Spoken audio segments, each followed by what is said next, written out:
One afternoon, John and Liz were taking a stroll through the woodlands. As they plan out their next vacation, because they're only off for the weekend. Their vacation is soon. They see many flowers and bees and wildlife. And they enjoy the sun going through the trees. They go for a hunt, and they catch what they wanted. And then they go by the river, getting their tackles out, and getting the things that they need for fishing, and with a correct sinker,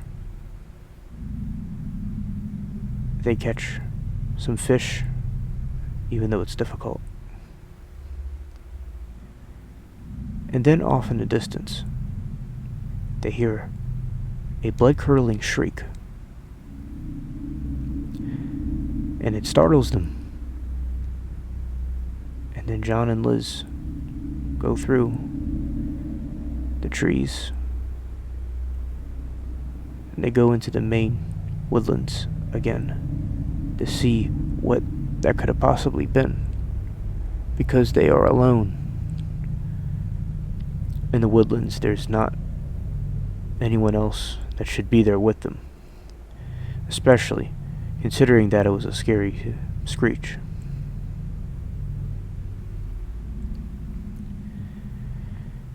And then they see some wild animals that they quickly get rid of that were trying to attack them, and they have a sigh of relief knowing that the threat is over. So they go and set up a tent and a fire to sleep in the woodlands and camp for the night. They talk about many things, and the crackling of the fireplace and the stars in the night sky causes them to have reduced stress and have peace. And as they're about to go to bed, the screech is closer now. And they could have sworn that they got rid and scared away of the wild beasts that were causing them harm before. So John goes and he looks with Liz into the woodlands, but finds nothing.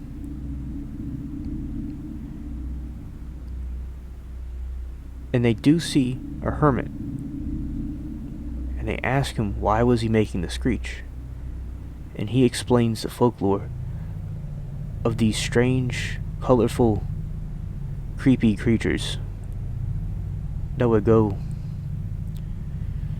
and devour an entire nation of native peoples.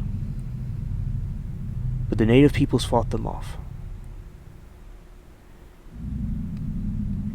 And he explains that some of them may be coming back. And they don't really buy his story. Maybe he has an Aztec whistle that's causing the same kind of screeching noise. But they're not skeptical, so they take it with precaution and are ready for anything with their self-defense weapons.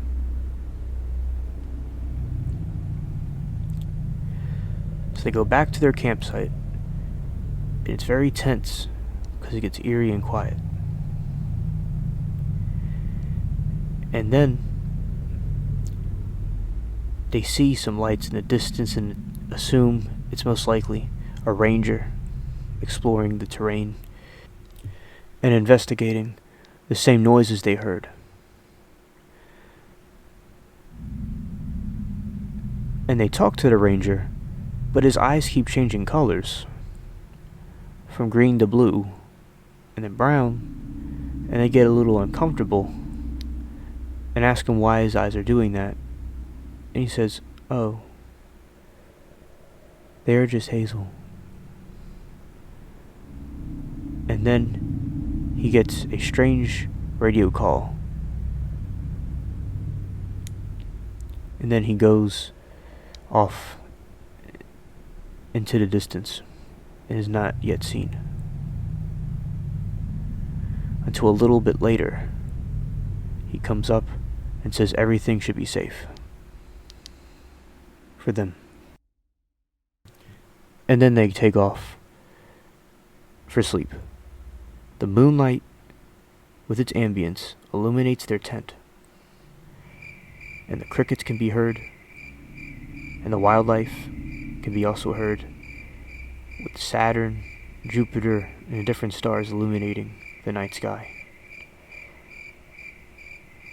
And then they both have the same dream that they talk about the next day.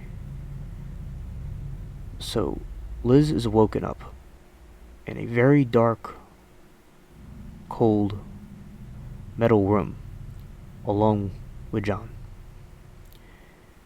on these tables.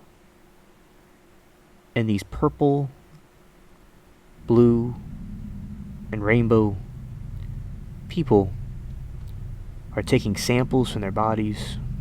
For instance,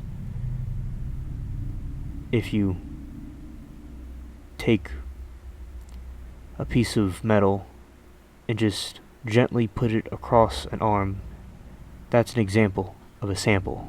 It's nothing gory or graphic. And they talk to them, and they study their bodies, ask them questions, and they're very nervous, but they're also very calm. They feel a calmness within them.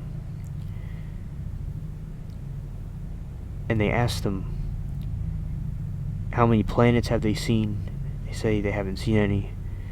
And these aliens admit that they're interdimensional beings. So they're not just from another planet, they're from some other realm.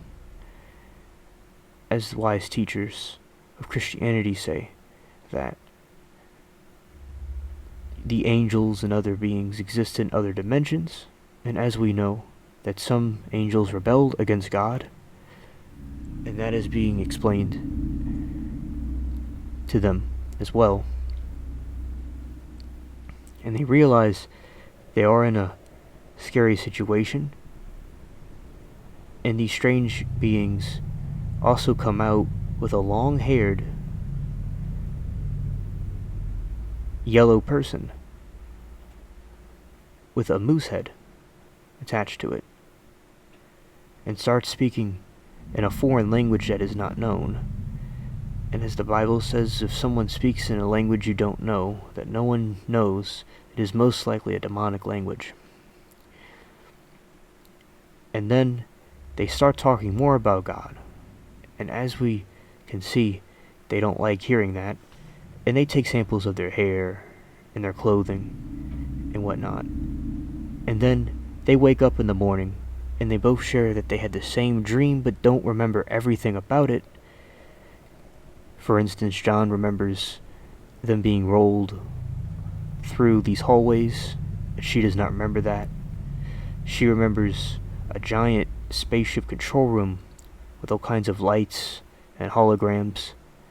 And they all think it's a strange dream that they had, and are thankful that it's over, and hopefully whatever animal was causing the screeches in the woods doesn't hurt anyone else.